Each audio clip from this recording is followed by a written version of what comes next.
पवित्र श्रीमद् भागवत गीता, पवित्र चारों वेद, पवित्र कुरान शरीफ, पवित्र बाइबल, पवित्र गुरु ग्रंथ साहिब, पवित्र कबीर साहिब की वाणी में छुपे हुए गूढ़ रहस्य अर्थात तत्व को जानने के लिए कृपया अवश्य सुनिए जगत गुरु तत्वदर्शी संत रामपाल जी महाराज के मंगल प्रवचन। कहाँ का ये ब्रह्मांड का चित्र देखिएगा। इसको पिंड भी कहते हैं, इसी को अंड भी कहते हैं, क्योंकि इसकी अंडाकार से शकल है, सारी बाहर से शेप है एलिप्टिकल, और इसको ब्रह्मांड भी कहते हैं। इसको पिंड क्योंकि सारे शरीर में ब्रह्मांड का ही विवरण है। अब इसमें क्या है, ये एक स्थान बना रखा है इस काल भगवान ने, ब्रह्मलोक। जैसे कल जो पुण्यात्मा थी उनको ये पूरा विवरण का पता लगा इन ब्रह्मा विष्णु में इसकी उत्पत्ति कैसे होती है। ये स्वयं महाविष्णु रूप बनाता है, काल दुर्गा को रखता है मां लक्ष्मी के रूप में, और यहाँ दोनों के संयोग से जो पुत्र उत्पन्न होता है उसको ये सतोगुण बना देते हैं, उसका नाम विष्णु रख देते हैं, फिर इनको बेहोश कर देते हैं ताकि हमारे जाल का इनको पता ना लग जाए। और फिर ये तमोगुण प्रधान क्षेत्र बना रखा है, इसमें ये महाशिव रूप में सदाशिव रूप में स्वयं काल होता है ब्रह्म, और अपनी पत्नी दुर्गा को मां पार्वती रूप में रखता हुआ यहाँ पर जो पुत्र उत्पन्न करते हैं उसमें उसको तमोगुण बना देते हैं, क्योंकि ये तमोगुण प्रधान क्षेत्र है। इसका नाम शिव रख देते हैं और इसको बेहोश कर देते हैं। इसके बाद ये सबसे पहले ब्रह्मा की उत्पत्ति की जाती है, यानी इस रजोगुण प्रधान क्षेत्र में ये दोनों होते हैं। ये महा ब्रह्मा के रूप में काल होता है और दुर्गा को महासावित्री रूप में रखकर जो पुत्र उत्पन्न करते हैं उनका नाम ब्रह्मा और रजोगुण बना देते हैं। और फिर जब ये सियाने हो जाते हैं, जैसे कल विवरण दिखाया था, जब ये चारों को होश में ला दिया और फिर इनको इस एक एक 3 राजधानी और बना दी इनकी अलग से। यहाँ बैठकर ये तीनों भगवान केवल इस स्वर्ग लोक में, इस पृथ्वी लोक पर और इस पाताल लोक के प्राणियों पर इनका अधिपत्य है, एक एक विभाग का। बस ये समझो एक ब्रह्मांड है, ये एक राज्य समझो प्रांत है, और इसमें काल ये ब्रह्म as a chief minister role कर रहा है, और इसके 3 पुत्र हैं, ये यहाँ के मंत्री हैं। और फिर देखो इस काल के ऐसे ऐसे 21 ब्रह्मांड है, इस काल के ऐसे ऐसे 21 ब्रह्मांड है।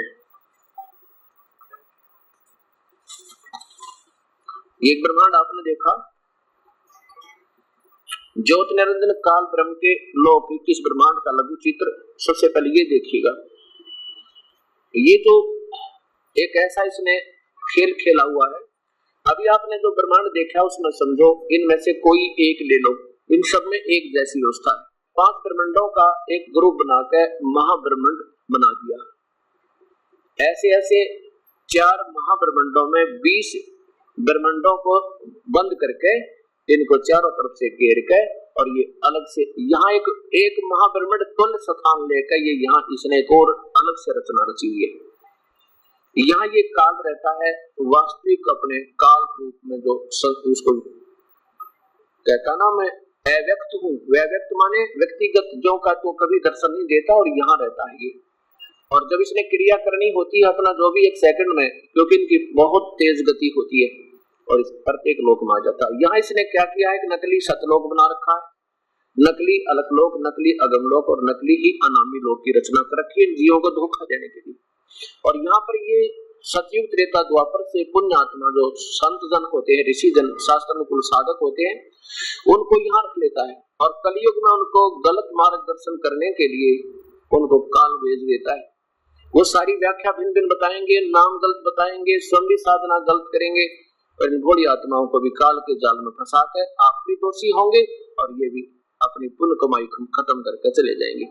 इस काल में ऐसा जुल्म किया हुआ। अब देखिएगा, अब ये असंख्य ब्रह्मांड देखिए, असंख्य ब्रह्मांड कुल मालिक।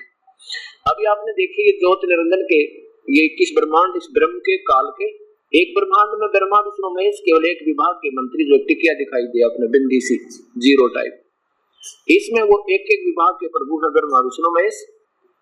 और ये 21 ब्रह्मांड का मालिक ये परब्रह्म, ये ब्रह्म है ज्योत निरंजन क्षर पुरुष।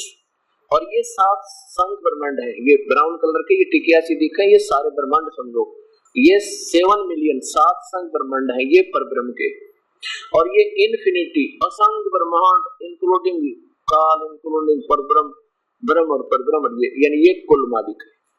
ये सतपुरुष भी कहलाता है और इसको काल मूर्त भी कहते हैं, इसे शब्द स्वरूपी राम भी कहते हैं। ये आकार में है मनुष्य जैसा है और इससे ऊपर सतलोक, ये अलखलोक, फिर अगमलोक और नामी लोक, ये तीन लोक में यही परमेश्वर स्वयं ही double role, triple role, fourth role करता है।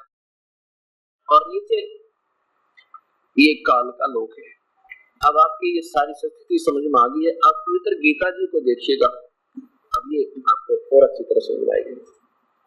अब इसमें क्या बताया कि अर्जुन ऊपर को जड़ वाला, नीचे को शाखा वाला, ये उल्टा लटका हुआ संसार रूपी वृक्ष है और जो संत इसको भिन्न भिन्न बता देगा, जड़ से लेकर मूल सहित जानता है, समझो वो तत्वदर्शी संत है। ये निर्णय भी दे दिया भगवान ने, ब्रह्म ने। अब दूसरा श्लोक पवित्र शास्त्र गीता जी के 15वें अध्याय का, इसमें बताया है कि तीनों गुण रूप, तीनों गुण रजगुण ब्रह्मा, सतगुण विष्णु, तमगुण शिव जी, ये आपके सामने अभी पवित्र शास्त्र ने प्रमाण कर दिया। इसमें देखिएगा वही 5वां अध्याय 15वां अध्याय, ये पहला तो क्लियर हो गया, फिर देख लीजिए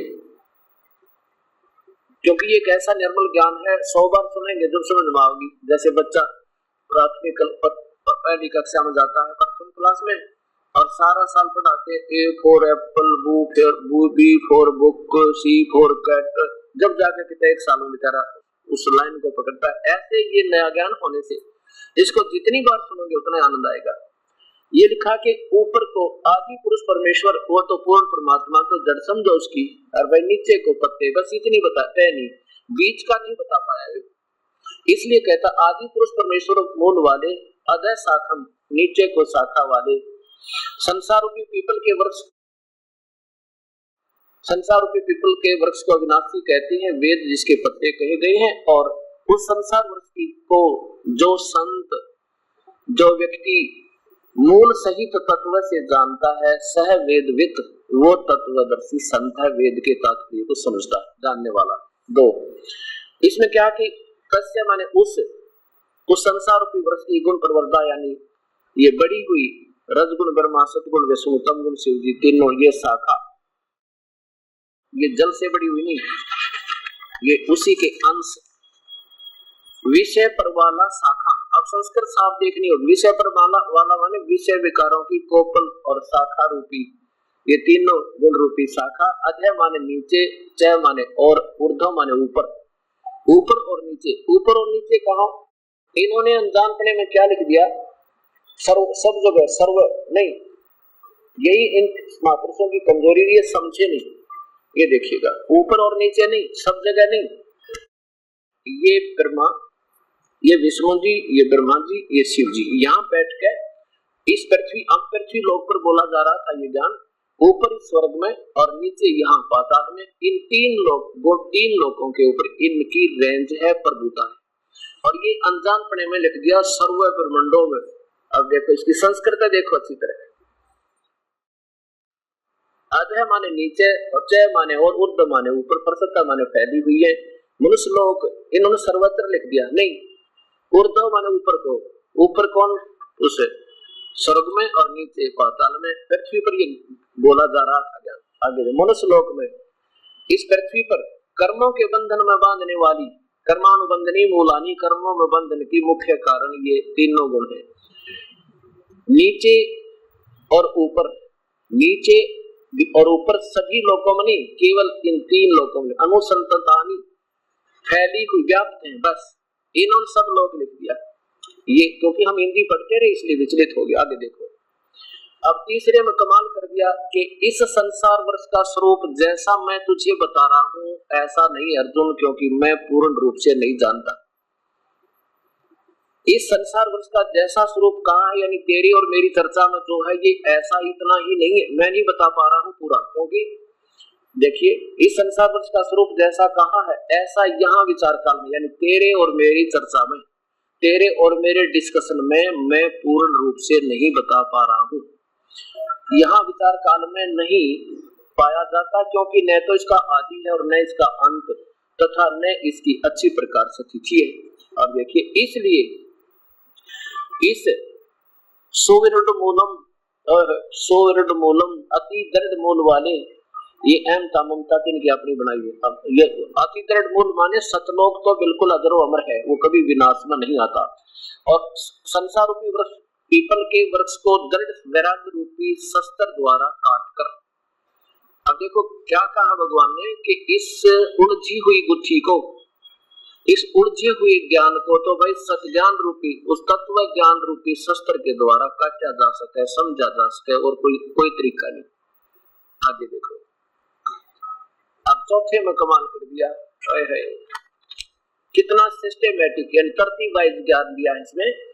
उसके पश्चात जब तेरा भाग उदय हो अर्जुन, कोई तत्वदर्शी संत तुझे मिल जा, उसके पश्चात उस परम पद रूप परमेश्वर को, उस परम पद रूप परमेश्वर को, परमेश्वर पूर्ण ब्रह्म को भली भांति खोजना चाहिए, जिसमें गए हुए फिर लौट कर पुरुष यानी साधक फिर लौटकर संसार में नहीं आते, उनका फिर जन्म और मृत्यु नहीं होता।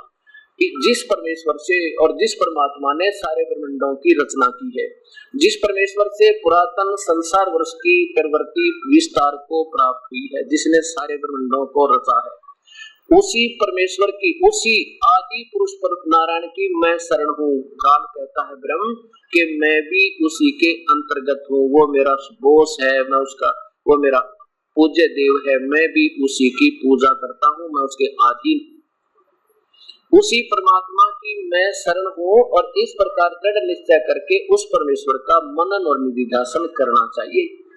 केवल उसी परमात्मा की भक्ति करनी चाहिए जब तो पूर्ण मुक्ति चाहता है। ये आपके सामने, ये देखो, फिर देखिए, उसके पश्चात परम पद रूप परमेश्वर को भली भांति खोजना चाहिए, जिसमें गए हुए साधक फिर लौटकर संसार में नहीं आते। अपने बारे में बताता है चौथे अध्याय के 5वें श्लोक में, अर्जुन तेरे और मेरे तो बहुत जन्म हो लिए, तू नहीं जानता मैं जानता हूँ। अध्याय नंबर 4 का श्लोक नंबर ये 5वां ही है। हे परंतम अर्जुन, मेरे और तेरे बहुत से जन्म हो चुके, इन सबको तू नहीं जानता मैं जानता हूँ। अर्थात गीता बोलने वाला भगवान स्वयं कहता है तेरी और मेरी जन्म और मृत्यु सदा बनी रहेगी, लेकिन वो परमात्मा कोई और है जिसकी भक्ति करने से ये कभी जन्म मृत्यु फिर नहीं होती, और जिसने सारे ब्रह्मांडों को रचा है, और मैं भी उसी के अधीन हूँ, मैं भी उसी परमात्मा की शरण में हूँ, यानी वो मेरा मालिक है। अब इसके संदर्भ में गीता जी के आपको 18वें अध्याय के 4 श्लोक और सुनाने पड़ेंगे, तब ये बात समझ में आएगी। अब ये इसलिए गीता में मना किया है कि हम पूजा कैसी कर रहे हैं, इसलिए पवित्र गीता में तीनों गुणों की पूजा करने वालों को मूर्ख बताया। कैसे? अब मान लीजिए आपने कोई आम का पौधा लाकर नर्सरी से और बीजना है, कैसे बीजेंगे? उसको ऐसे बीजेंगे, ये समझदारी होगी।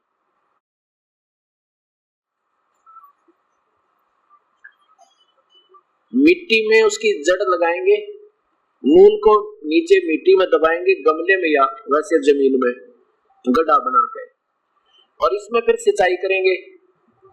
अब पूजा तो करेंगे हम जड़ की, और फल कहाँ लगेंगे? इस ब्रह्मा विष्णु महेश रूपी टहनियों के। ये हमारा अंश है, और इनके बिना हमें लाभ नहीं, क्योंकि हम तो फिर यहाँ आगे लटके हुए इनसे ऊपर है, आगे है इनसे, 5 रूप संसार, हम तो 5 रूप में आगे। अब हमें इनसे लाभ मिलेगा, इसलिए ये प्यारे ज्यादा लगा हमें, क्योंकि हमारा सीधा कॉन्ट्रैक्ट इन्हीं से है। लेकिन हम ये भूल गए कि ये भगवान केवल वर्कडम देते हैं, किया हुआ कर्म देंगे, उससे ज्यादा कम नहीं कर सकते। और कर्म बनता इसलिए देते हैं, हम पूजा करेंगे इसकी नीचे वाले की यानी मूल की, तो यहाँ से खुराक देगा ये मालिक, और फिर ये ऊपर जाएगी, और फिर हमें यहाँ मिलेगी। अब हम कर क्या रहे हैं? हम ऐसे कर रहे हैं इसको, अब हमने इस उल्टा लगा रखा पौधा बस, और कोई गलती नहीं कर रखी, या महान गलती बन गई। हम ऐसे करे बैठे, इसको सीधा करना और कुछ भी नहीं करना। आप देखना इस मंत्र को लेकर कुछ भी नहीं करना, सीधा करना। अब देखो हम ये एक सब साथ रहे हैं, ब्रह्मा भी, विष्णु भी, देवता भी, माता भी, पितर भी और भूत भी, और दुख लोग के जो क्योंकि हमने पौधा उल्ट बीज लिया। एक के साथ है, एक के साथ है सब सद है, और सब साथ है सब जावे, माली सींचे मूल को फले फुले गावे। कितना निर्मल ज्ञान पवित्र गीता जी का है परमात्मा, एक एक दाना दाना गिन रखा है इसमें, पर समझे वालों की कमी रही। अब हम ये करवा रहे कि नादान संतों ने उल्टे पौधे भिजवा रखे हमारे तरह। आप भी उल्टे बीजे बैठे, ये आप भी बालक है और बन गए संत, इनको आप नहीं पता। शिव ही मृत्युंजय है, अजर व अमर है, इनका नाश नहीं होता, ये सर्वशक्तिमान। और ये कहते हमारा तो विनाश होता, हम तो अविनाशी है नहीं, नाशवान है। अब देखो पहले आप ये और फैसला लेते हैं। ये पवित्र देवी भागवत महापुराण के अंदर गीता प्रेस गोरखपुर से प्रकाशित, इसको देखो। ब्रह्मा विष्णु महेश तीनों कहते हैं हम तो नाशवान, हम तो जन्म मृत्यु होती है हमारी, हम अभी मृत्युंजय नहीं है। मृत्युंजय माने जो अजरो अमर हो गए नहीं। ये नादान संत है, इनका आपको ज्ञान, आप ही ज्ञान नहीं तो किसको क्या बता रहे। एक विभाग के मंत्री को प्रधानमंत्री बताओ, वो कितना समझदार होगा, या तो शराब पी रखी होगी इसने और या कति बेवकूफ होगा। ऐसे ही महापुरुषों हमारे साथ कर रखी है, नए शास्त्र पढ़ के देखे, अपने मूल शास्त्रीय सिलेबस भी उठाकर नहीं देखा है, अब दुनिया में गुमराह कर बैठे। अब देखो श्रीमद् देवी भागवत महापुराण गीता प्रेस गोरखपुर से प्रकाशित। एक बार हम नासिक सत्संग कर रहे थे, 2-4 बुजुर्ग बैठे थे, वो कहने लगे भाई ये संत तो कोई षड्यंत्रकारी दिखा है, और ये बात अंदर से तो पटावस है, ऐसी बातें हमने कभी पढ़ी नहीं। और कहीं से ना ऊपर ये कवर ना बदल रखा हो, अंदर से कोई और दूसरी किताब ले रहा हो। तो फिर मुझे पता लगा, तो अंदर से दिखाने लग गया, वहां अंदर भी देखो भाई, हनुमान प्रसाद पोदार चिमन लाल गोस्वामी, और ये कहां से प्रकाशित है ये देखिए। गीता प्रेस गोरखपुर से इसका प्रकाशन हुआ है, छपी है। और गीता प्रेस गोरखपुर की किताब हिंदू समाज के लिए एक अमृत है, उसमें कोई जो ना चिंता नहीं करते जो गीता प्रेस गोरखपुर से प्रकाशित होगी। तो इसलिए दास ने यही दिखाने की चेष्टा की। देखिएगा तीसरे सेकंड में थोड़ा सा दिखाऊंगा, वैसे मैंने कल इसको बहुत दिखा दिया था। तीसरे सेकंड में दिखाता हूं आपको कि स्वयं ये तीनों स्वीकार करते हैं, हम तो जन्म मृत्यु होता है, हम अविनाशी नहीं है।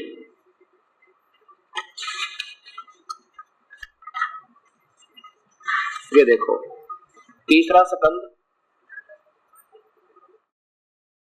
भगवान विष्णु अपनी माता की स्तुति कर रहे हैं, दुर्गा की। तुम शुद्ध स्वरूपा हो, यह संसार तुम्हें से उद्भासित हो रहा है, मैं ब्रह्मा और शंकर हम सभी तुम्हारी कृपा से विद्यमान है। हमारा तो आविर्भाव माने जन्म और तिरोभाव माने मृत्यु होता है।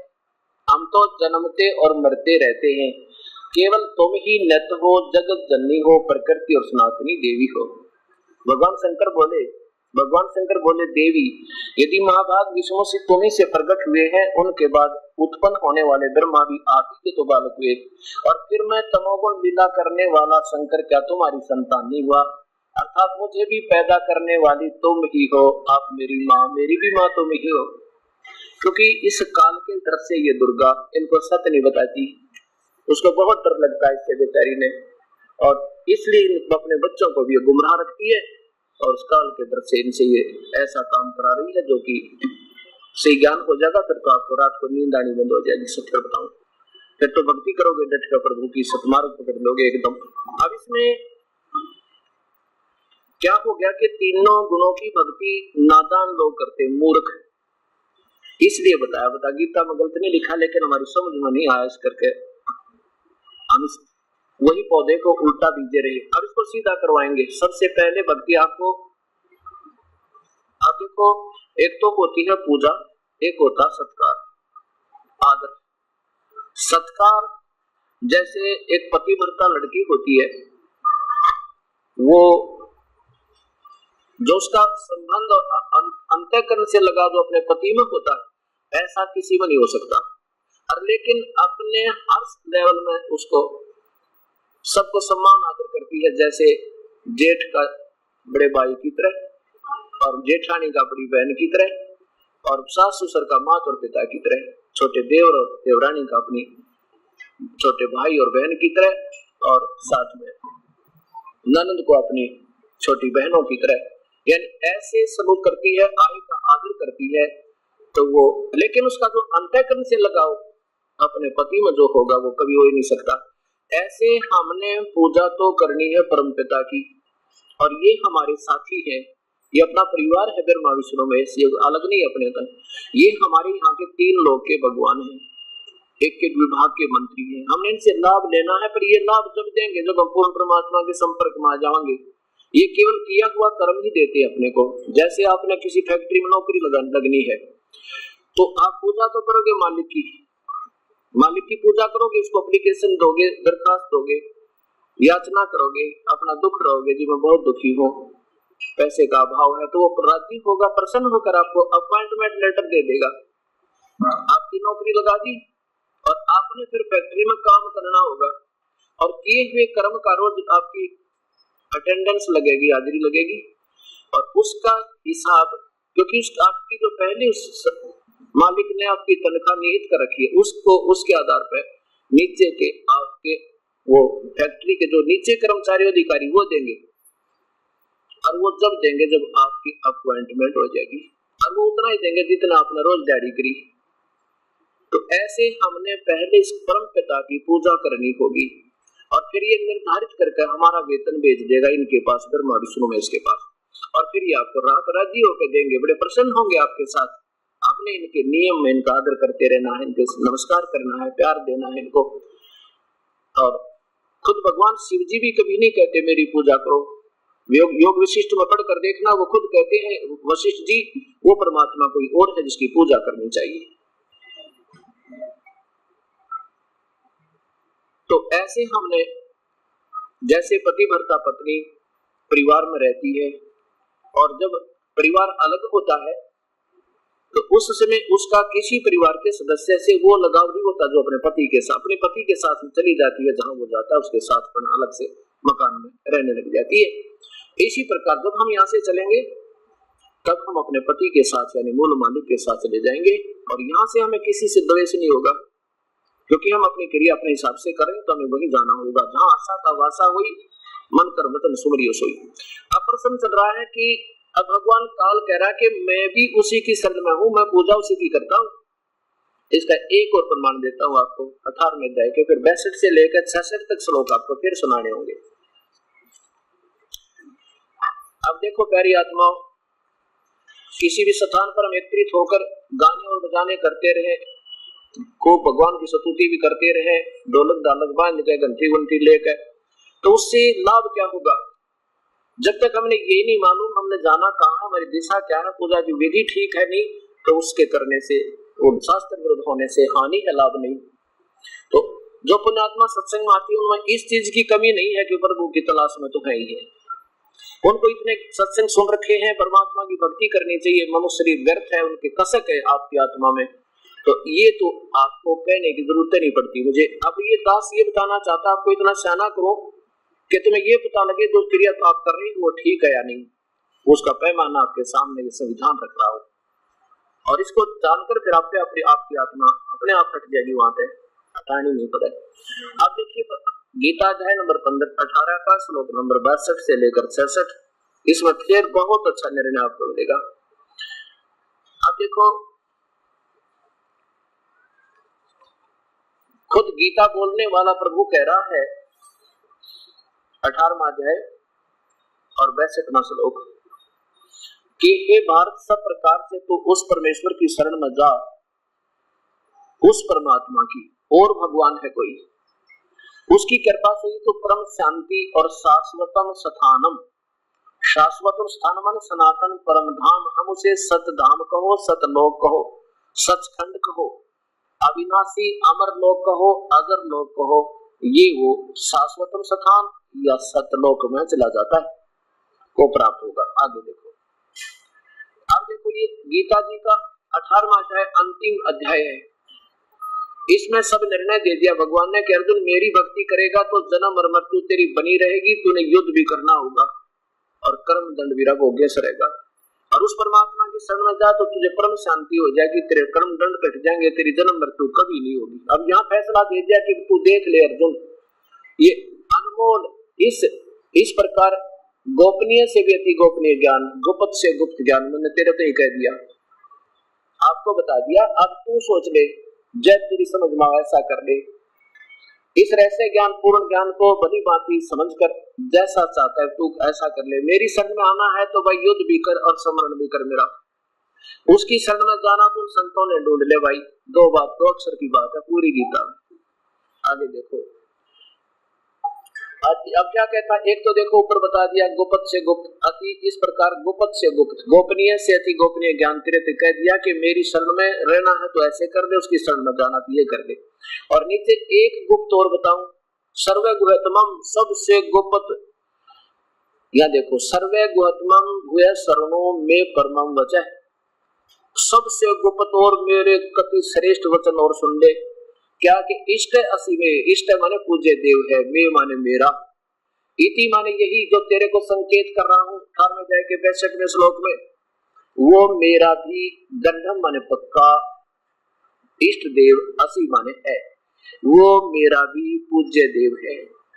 और तत्वक्षामी ते हितम, ये तेरे हित में कहूंगा।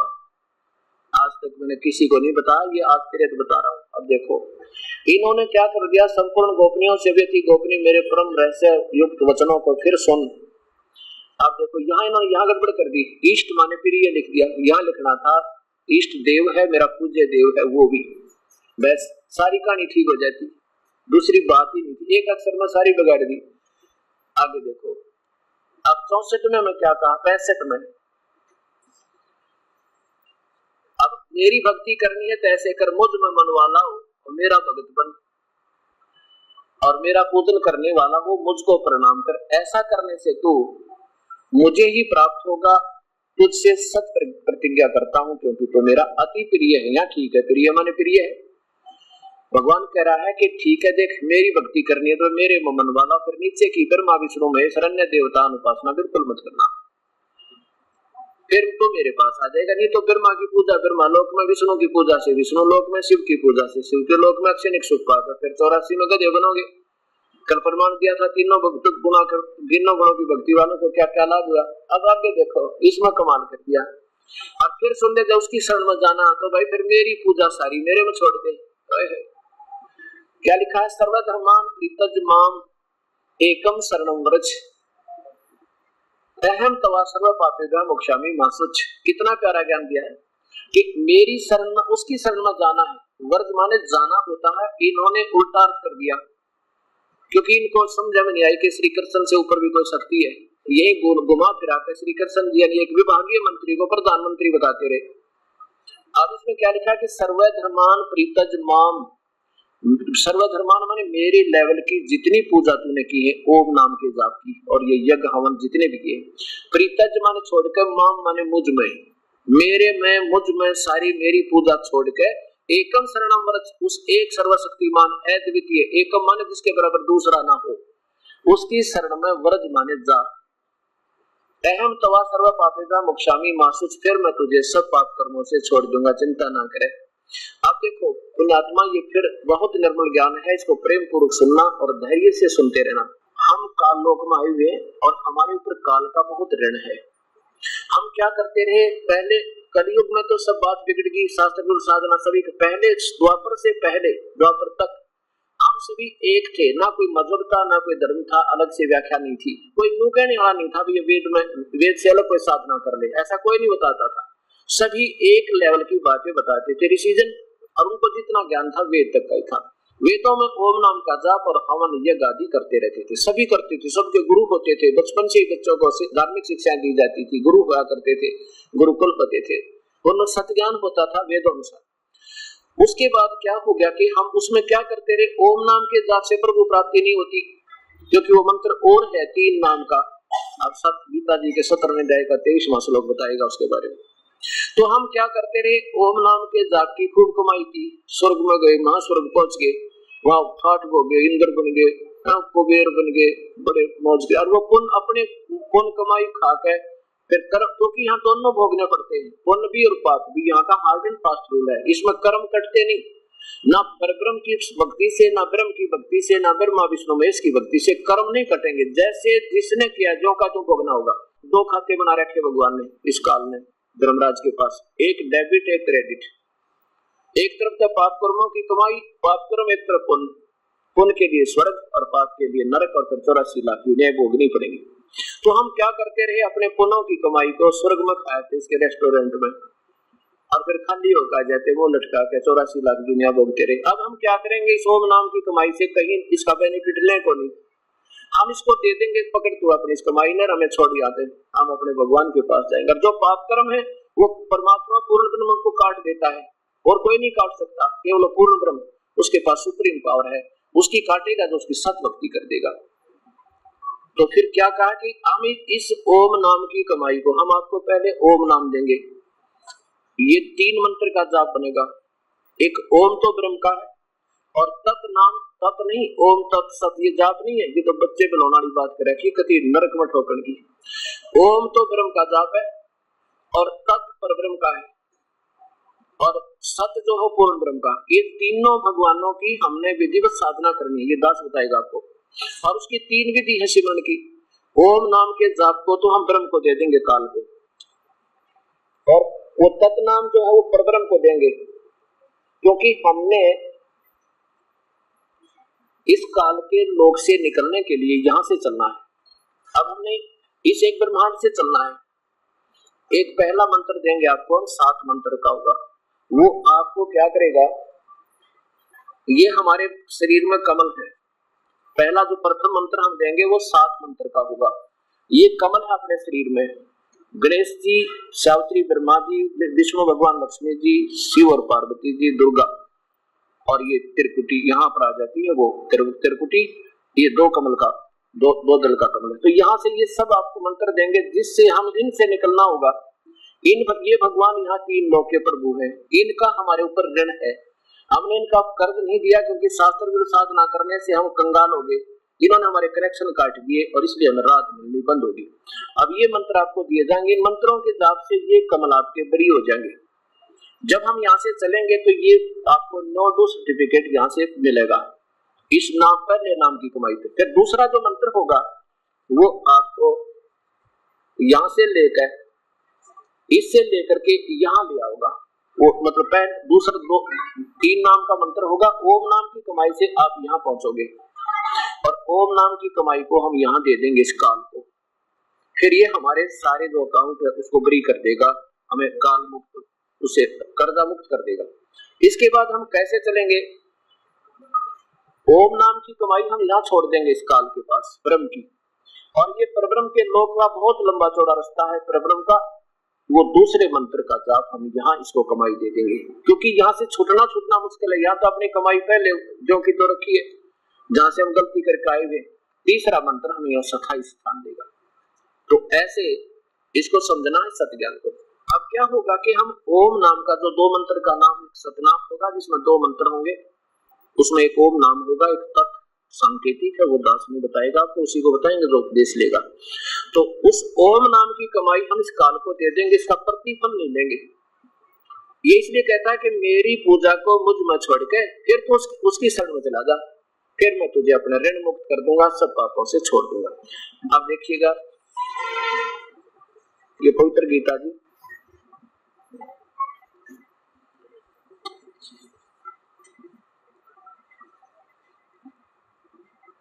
अब अध्याय नंबर 66 देखो। अध्याय नंबर 66 में हम चल रहे हैं, यहाँ देखिए नीचे आओ।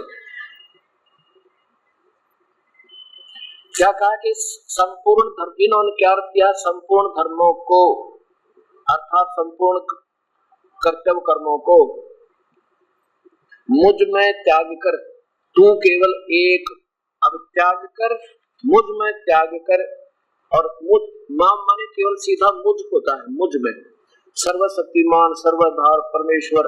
अब इसको सारी फीत लगा दी काल के, ये ऐसा गलत कर दिया इन्होंने। मुझ में त्याग के एक कहते माम शरणम व्रज, व्रज माने जाना होता है, इन्होंने गलत कर दिया ये आना। व्रज माने कहे तू उसकी शरण में चला जा, फिर मैं तुझे सब पापों से मुक्त कर दूंगा, छोड़ दूंगा, चिंता ना करे।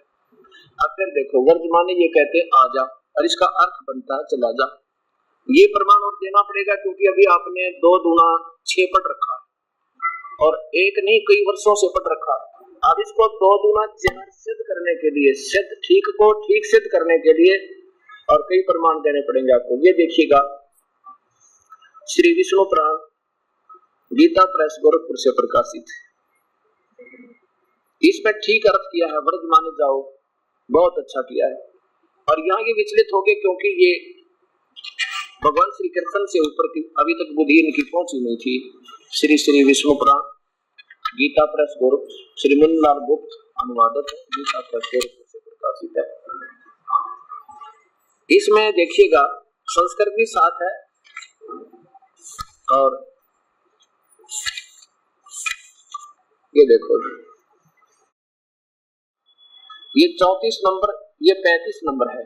इसकी संस्कृत देखिए, प्रावेशरम शरणम व्रज, वह कहता रे और जय, वह के नीचे रे और जय, व्रज एकम उस परमेश प्रावेशरम शरणम व्रज 35वां। ये देखो ये 34वां समाप्त हुआ, 35वां यहाँ से प्रारंभ होता है। हे देवगण तुम दैत्य दलन प्रावेशरम भगवान विष्णु की शरण में जाओ। बिल्कुल ठीक है, व्रज माने जाओ, ये लिखते हैं आजा।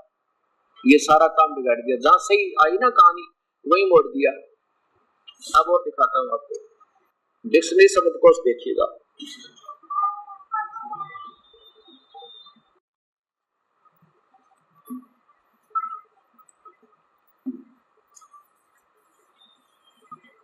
ये वैगत नीचे रह और जय, जाना चलना प्रगति करना,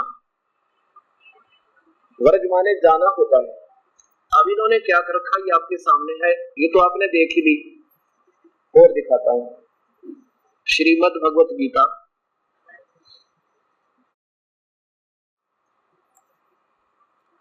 और ये कहां से प्रकाशित है? संत श्री आसाराम जी आश्रम अहमदाबाद से।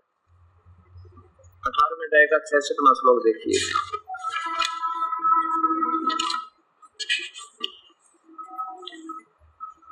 अठारहवां अध्याय और नीचे देखो, नीचे देखो,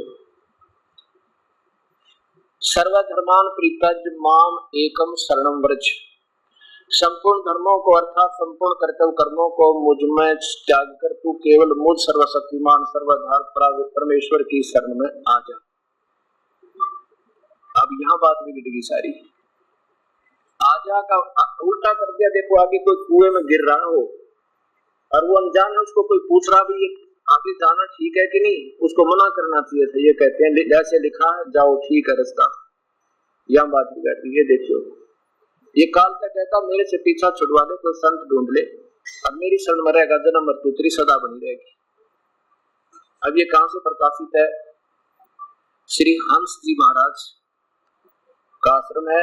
इनके 2 शिष्य हैं, एक श्री प्रेम रावत उर्फ श्री बालयोगेश्वर जी और एक श्री सतपाल जी महाराज। ये देखिए, और इनके यहाँ नीचे से छपी है, ये पता है मानव उत्थान सेवा समिति, श्री हंस सत्संग भवन 2/12 पंजाबी बाग नई दिल्ली। ये देखिएगा श्री सतपाल जी का चित्र।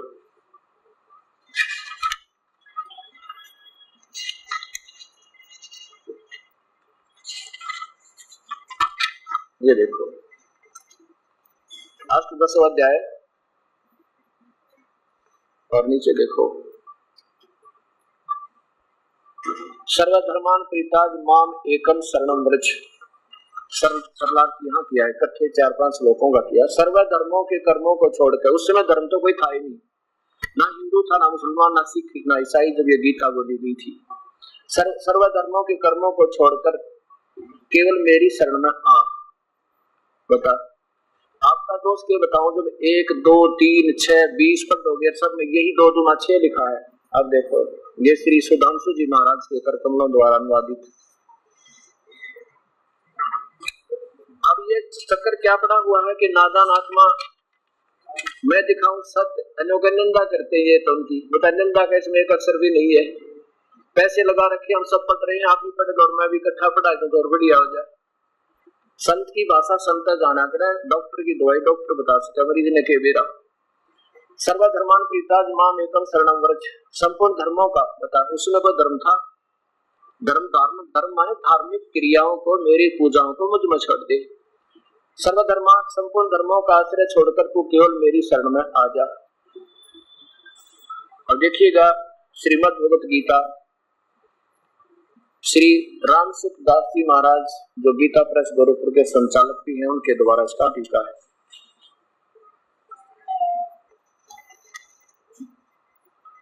अध्याय नंबर 18 का और श्लोक नंबर 66। सर्वधर्मान प्रीताज माम एकम शरणम व्रज, संपूर्ण धर्मों का आश्रय छोड़कर केवल मेरी शरण में आ जा। अब सबने आजा कर दिया, व्रज माने लिखना था, चला जा भाई पीछा छुटवा ले। और देखो ये कहते हैं इसकी इस पुस्तक की सफलता का इसमें ये प्रमाण है कि कई 5 लाख तक की प्रतियां छप चुकी हैं। इस ग्रंथ की उपयोगिता का इससे बड़ा क्या प्रत्यक्ष प्रमाण हो क्या हो सकता है कि थोड़े से समय में इसके केवल हिंदी भाषा में 33 संस्करण प्रकाशित हुए और अन्य भाषा में अंग्रेजी, मराठी, बंगाली, गुजराती आदि में कुल 5 लाख प्रतियां हाथों हाथ पाठकों तक पहुंच चुकी है। और इनमें ये ज्ञान पर रखा विपरीत, अब 5 गुना में 5 25 लाख का तो काम बिगाड़ दिया, तो एक ही गेना 4-5 पढ़े बैठ के। और ये इसकी उपयोगिता ये मानी है कि इसको क्योंकि भोली आत्मा जो बीमार है, बीमार व्यक्ति ने डॉक्टर कहीं मिल जाए, कैसी दवाई दे उसने खाए पार पड़े, वो तो बेचारा खावेगा, उसको कहीं मिल जाए, एक से ना होगा दूसरे पे जाएगा, दूसरे पे ना, तीसरे पे ना, चौथे पे, वो तो अंतिम श्वास तक प्रयत्न करेगा। और ये नीम हकीम मिल गया पाने और सारी विरोध साधना बता के बात बिगड़ दी। अब ये आगे 7वें अध्याय के वही फिर 15 से आगे चलेंगे। आज इस पवित्र शास्त्र को आप समझ जाओगे ना, फिर किसी शास्त्र को उठा नहीं हो सकता नहीं पर आपने, लेकिन ये नियम हमारे तक ढंग से पहुंचा, इस करके बात बिगड़ गई। अब कल आपने पढ़ा कि तीनों गुणों रजगुण ब्रह्मा सदगुण विष्णु तमगुण शिव जी की पूजा मूर्ख लोग करते हैं, जो नहीं करनी चाहिए, क्योंकि वो उल्टा पौधा बीज दिया। फिर आपने भी कहते मेरी भी गलत। वेद गीता बोलने वाला भगवान ब्रह्म कहता मेरी पूजा भी घटिया भाई। देखो क्यों घटिया बताई कि उस पूजा से लाभ पूर्ण नहीं हो सकता। हमने बीजना था पौधा नीचे को और बीज दिया उलट। अब पूजा तो ऐसे करें बात बनेगी, अब इसको काट कर लगा देंगे तो भी बात बिगड़ जाए, ये भी गलत है, वो तो यही पूजना पड़ेगा। इसलिए बताता है कि अर्जुन देखो ये तो फॉर एग्जाम्पल है, उदाहरणार्थ। अब ये एक ब्रह्मांड में एक विभाग के मंत्री ब्रह्मा विष्णु और महेश, एक विभाग के, और ये मुख्यमंत्री समझो ब्रह्म और प्रधानमंत्री समझो पूर्ण ब्रह्म, इतना अंतर है इनमें। तो क्या बताया कि अर्जुन मेरी भक्ति यानी ब्रह्म साधना, ब्रह्म काल की पूजा भी कहते हैं 4 प्रकार की करते हैं।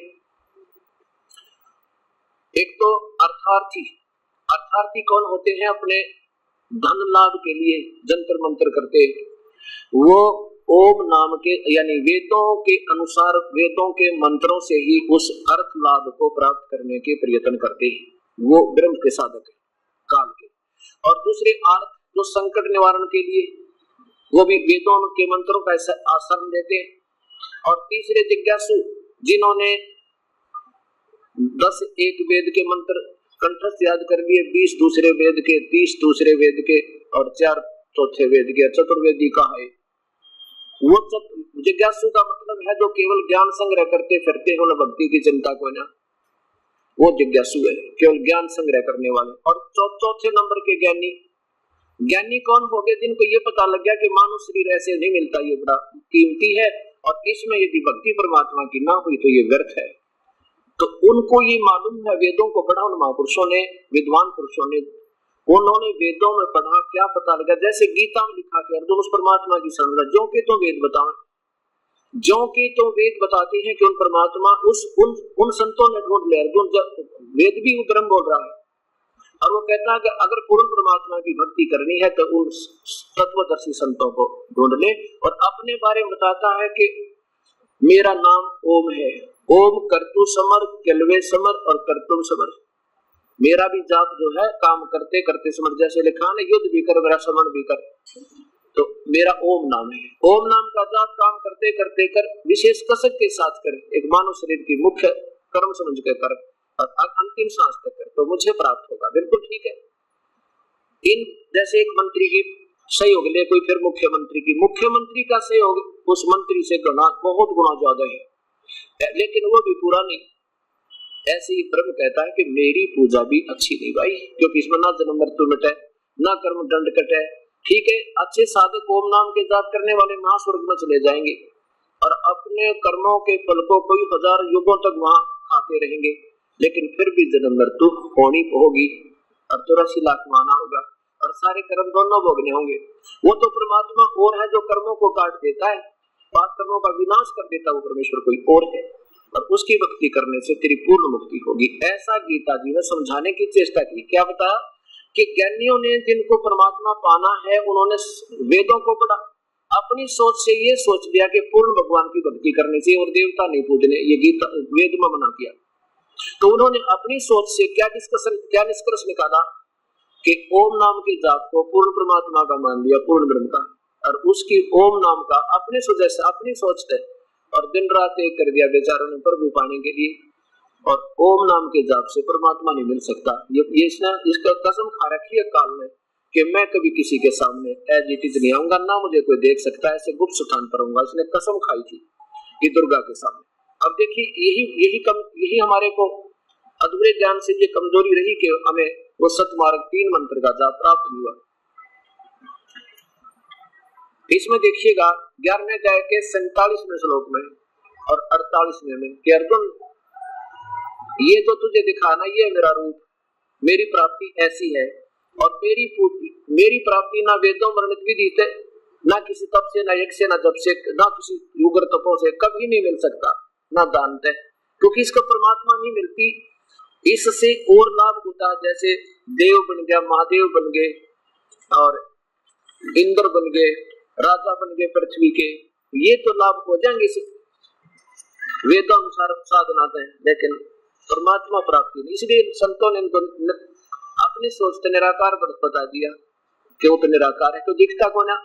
इसने कसम खा रखी है। अध्याय नंबर 11 का श्लोक नंबर 48 देखो। 46 में ये कहता है कि मैं काल हूं अर्जुन, मैं वैसे ही, हाँ 32 में कहता मैं काल हूं, क्योंकि गीता काल बोल रहा है।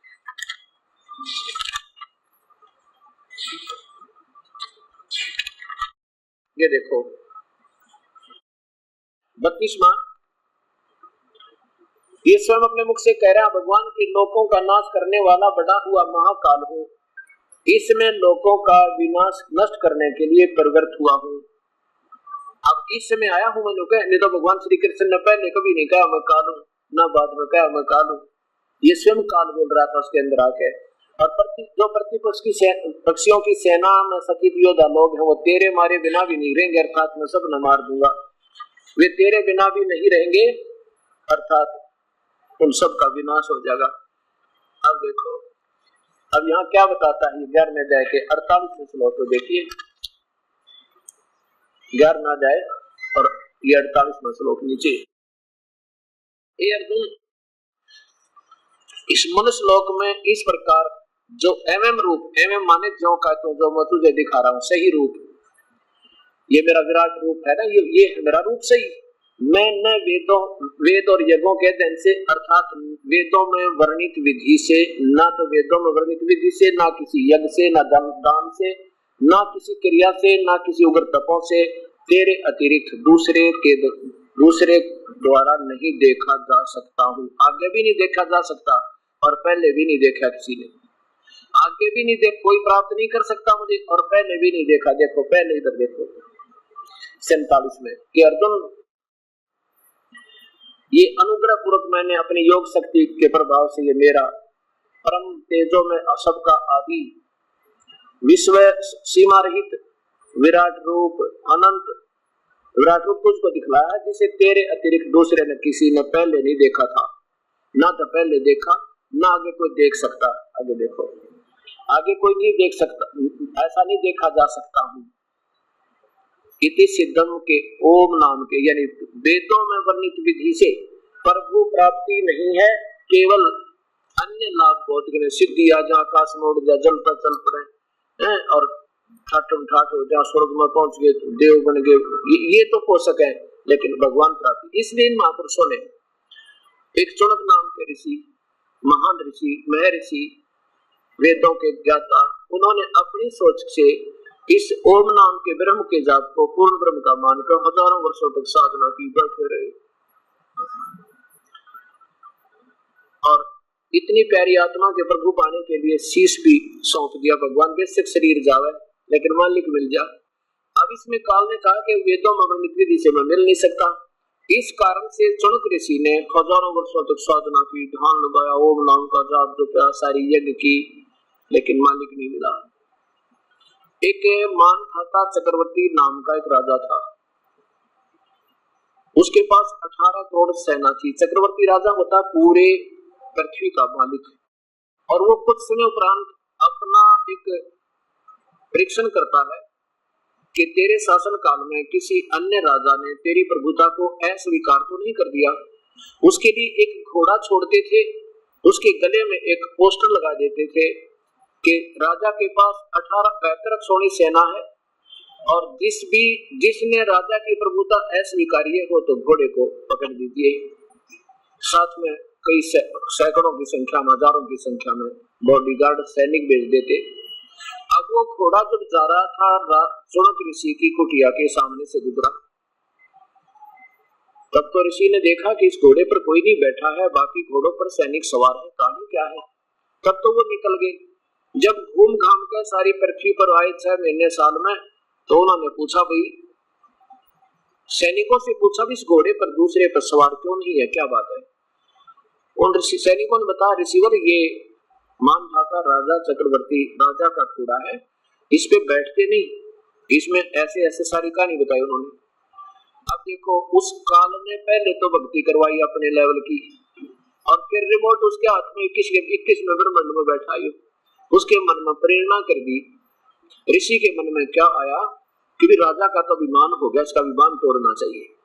बता, ऋषि का संतों राजाओं से के मेल होता है, लेकिन इस काल में कुबद करवानी मन में आ गया कि इस राजा का अहम तोड़ता हूँ। कहने लगा, भाई सैनिकों, यदि इस घोड़े को कोई पकड़ ले तो क्या हो जावे, भाई इसको पकड़ लेना, राजा से युद्ध करना पड़ता है। किसी ने नहीं पकड़ा। ऋषि बोला, नहीं, कौन पकड़े, किसने अपने अनाज अच्छा नहीं लगता क्या, किसकी हिम्मत है हमारे राजा के घोड़े ने पकड़ लो, ये कर दे, वो कर दे, फलाना कर दे। ऋषि कहने लगा, मैं पकड़ लो तो सैनिक कहने लगे, कंगाल, जाने तो खाने को नहीं तेरे पास, अरे युद्ध करेगा तू चक्रवर्ती राजा मानधाता के साथ। ऋषि कहने लगा, भी मैंने पकड़ लिया, और कहो तुम्हारे राजा से जाए और बांध दे घोड़े को मेरे वृक्ष तक, उसी कुटिया का जिस पर कुटिया तक डाल रखी थी उस पेड़ का, उसके बंधवा दिया। सैनिकों ने जाकर राजा को बताया कि आपका घोड़ा चुनक ऋषि ने पकड़ दिया। अब राजा को कि तेरे घोड़े को आज एक आदमी की हिम्मत पड़ी पकड़ने की, कल दूसरा मजाक करेगा। एक व्यक्ति को मारने के लिए अपनी बेहतर अक्षौणी सेना के 4 टुकड़े कर दिए। 18 करोड़ की एक बार 18 अक्षौणी सेना भेज दी एक ऋषि को मारने के लिए, दुनिया में खोप हो जावे, सबका भय हो जावे, एक राजनीति होती है। उधर से ऋषि ने अपने सारे जीवन की कमाई के एटम बम बना लिए, वह सारी कमाई आधे से ज्यादा कमाई, और क्या बना दिए, 4 पुतली तैयार कर ली, सिद्धि से 4 पुतली बना ली एटम बम, एक एटम बम छोड़ दिया, 18 करोड़ सेना का कत्लेआम कर दिया। राजा ने दूसरी टुकड़ी भेज दी, उसने दूसरी पुतली छोड़ दी। कहने का भाव यह है कि बेहतर अक्षौणी का विनाश कर दिया। देख, यह कुबद काल की चला था भगता भगवान पाने, मार्ग ठीक ना होने से ऐसे जुल्म हो गया हमारे साथ। अब क्या बनेगा इस ऋषि के संग में? अब इसके पुण्य लिखे गए अलग और पाप लिख दिए न्यारे। अब चाहे तो कोई गोली तो मार दे, चाहे कोई शब्द शक्ति तो मार दे, और चाहे वह किसी और कारण तो मार दे, पाप उसको बराबर होंगे। अब उसके पास अपनी शक्ति सिद्धि थी, उससे उसने जुल्म कर दिया, तो ये उसके बैड अकाउंट में लिख दिए जाएंगे पाप कर्मों में। और पुण्य न्यारे रखे हैं, जिसने कमाई करी उसके लिए तो स्वर्ग जाएगा, वहां इंद्र बन जाएगा, महेंद्र बन जाएगा, और फिर ठाकुर ठाट करेगा, और फिर गधा बने, फिर कुत्ता बनेगा, कीड़े पड़ेंगे और खाद लग गएगी इसके कर्म शर्म में, इस ऋषि के संग में न्यो बनेगी। इस काल ने ऐसा जुल्म रखा। तो इसके लिए परमात्मा पूर्ण ब्रह्म, वो कबीर परमेश्वर की प्यारी आत्मा गरीबदास जी, जब उनका साक्षात्कार हो गया परमेश्वर से सचखंड में, जैसे गुरु नानक देव जी को हुआ था, उसके बाद इन दोनों प्यारी आत्माओं ने एक जैसी वाणी अपने परम पिता की महिमा गाई है। क्या बताते हैं कि बैतरक सोनी खा गए वो चुनक ऋषिश्वर एक, ये दे धारे जोरा करे ये सभी काल के बेखे। बैतरक सोनी सेना का सत्यानाश कर गया वो चुनक ऋषिश्वर, यानी यहाँ के ऋषियों से भी श्रेष्ठ ऋषिश्वर, तीन उपाधि लगा रखी जिसने, उसकी ये हालत है कि बैतरक सोनी सेना को खा गया वो चुनक ऋषिश्वर एक, और दे धारे मौत करे ये दे धारे संत के रूप में मौत काल अंडे, और ये सभी ब्रह्म काल के उपासक, ये काल के बेख।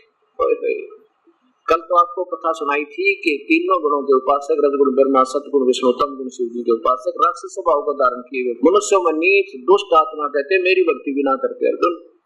इनको ऐसा क्यों कहा? क्योंकि कल कथा सुनाई थी वो हर की पैड़िया के ऊपर, ये गंगा स्नान के ऊपर, नहाने के ऊपर 25,000 आदमी आपस में ये संत लड़कर मर गए थे। अब आज ये ब्रह्म साधना वालों की बताइए कि ब्रह्म तक की साधना करने वाले भी अच्छी साधना नहीं है। इसलिए गीता में लिखा कि अर्जुन ये ज्ञानी आत्मा ना ये है तो उद्धार बेचारी, उद्धार माने सिर भी दे दे भगवान के लिए अपना, क्योंकि 1000 वर्ष बैठना प्रभु के लिए, अपने दाढ़ी बढ़ गई, ये शौक नहीं था ऋषियों का दाढ़ी और ये केस बढ़ाना, नहीं, ये परवाह नहीं करते थे, बढ़े रहेंगे पर परमात्मा पा जा, सुख का जीर्ण शीर्ण शरीर हो जाता था। लेकिन ये साधना, क्योंकि वो परम संत ना मिला इनको, जो गीता और वेदों में संकेत है। आपको वेद दिखाऊंगा यजुर्वेद में, यही जो का तो जो गीता प्रमाण देती है कि उन तत्वदर्शी संतों को ढूंढ लिया, भाई मैं नहीं जानता हूँ उसके बारे में, और वो जब तक वो संत नहीं मिलेगा इतने ये बात बनेगी। क्या कहता है अर्जुन? ये ज्ञानी आत्मा है तो उद्धार बेचारी, उद्धार माने सिर भी दे दे भगवान के लिए, टाड़ नहीं। लेकिन ये मेरी ही अनुतम माने घटिया तो घटिया, कति व्यर्थ, अनुतम मेरी अनुतमा साधना में ही व्यस्त रही, इनको पूर्ण परमात्मा के मार्ग बताने वाला संत नहीं मिला। अब देखो आपके सामने 7वें अध्याय का 18वां श्लोक है। अब 15 तक कल पढ़ा दिया था, 16 और 17 में है कि मेरी भक्ति 4 प्रकार की करते हैं, वो आपने सबने ज्ञान है, इतना गीता पढ़ने वाले सब जानते हैं। अब 18वां दिखाता हूँ, इसमें लिखा है कि मेरी भक्ति भी करने अनुतमाम घटिया तो घटिया है। अध्याय नंबर 18 का श्लोक नंबर 7 का क्षमा करना, अध्याय नंबर 7 का श्लोक नंबर 18। संस्कृत देखिए, उदारा सर्वे एवं एते ज्ञानी तु आत्मा एवं मे मतम, मेरे मत में, मेरे विचार में ये ज्ञानी आत्मा है ना बेचारी, ये है तो सारी की सारी बड़ी उदार, लेकिन आश्रित है सही, ये आश्रित रही वो प्यारी आत्मा, युक्त आत्मा यानी भगवान में लीन आत्मा, माम माने मुझ में, मेरे वाली में, एवं अनुतमाम गति, अनुतमाम माने घटिया तो घटिया, मेरे वाली प्राप्ति, मेरी जो प्राप्ति से जो लाभ होना है, जन्म मृत्यु इसमें भी नहीं मिटनी, कर्म दंड कटे नहीं, इसलिए कहा कि अनुतमाम माने घटिया से घटिया। अब इन महापुरुषों ने क्या कर दिया? अनुतमाम माने देखियो अति उत्तम लिख दिया, तरह गजब वही हो। चौथी क्लास के बच्चे ने पूछ ले, वो भी नहीं कहा, इतनी गलती नहीं करे।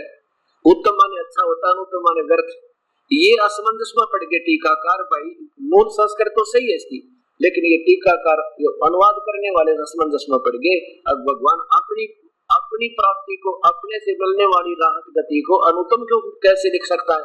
इसलिए इन्होंने अपना कॉन्फिडेंस भी भूल गए। और अनुत्तम का अर्थ अति उत्तम कर बैठा है तरह के जब। और यहाँ देखो ठीक कर दिया आगे जहाँ ठीक बने था, यहाँ 24 में इसी के 24 में लिख दिया अनुत्तम माने अनुत्तम। चलो अनुत्तम लिख देते कोई बात ना दिल ठोका था तो यूं तो लिख देते अनुत्तम। अनुत्तम माने अनुत्तम, अनुत्तम माने घटिया, सीधी सी बात, दूसरा अक्षर नहीं। और यहाँ कर दिया अति उत्तम, इस तरह को बुलाओ। देखिए अनुत्तम का अर्थ देखो नीचे, अनुत्तम माने अति उत्तम। और यहाँ लिख दे मेरी अनुत्तम गति रूप में अच्छी प्रकार से स्थित रहे, इनको पूर्ण परमात्मा की भक्ति का मार्ग ना मिला।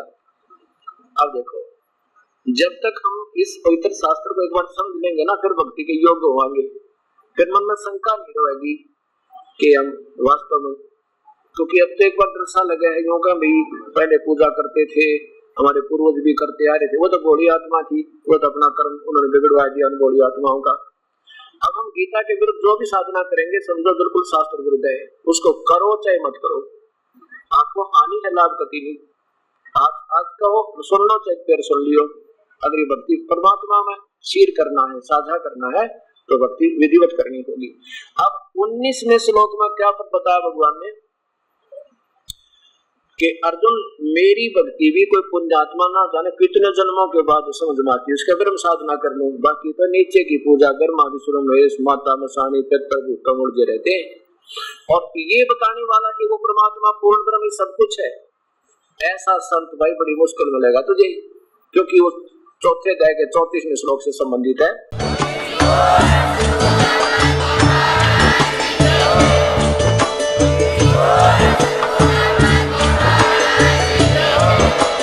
आप सुन रहे थे जगत गुरु तत्वदर्शी संत रामपाल जी महाराज जी के मंगल प्रवचन। अधिक जानकारी के लिए विजिट कीजिए हमारी वेबसाइट www.jagatgururampalji.org। संत रामपाल जी महाराज जी के शुभ आशीर्वाद से पूरे विश्व भर में 500 से भी ज्यादा नाम दीक्षा केंद्र हैं, जिन पर संत रामपाल जी महाराज जी द्वारा ऑनलाइन निशुल्क नाम दीक्षा दी जा रही है। अपने नजदीकी नाम दीक्षा केंद्र का पता करने के लिए संपर्क करें 8222880541।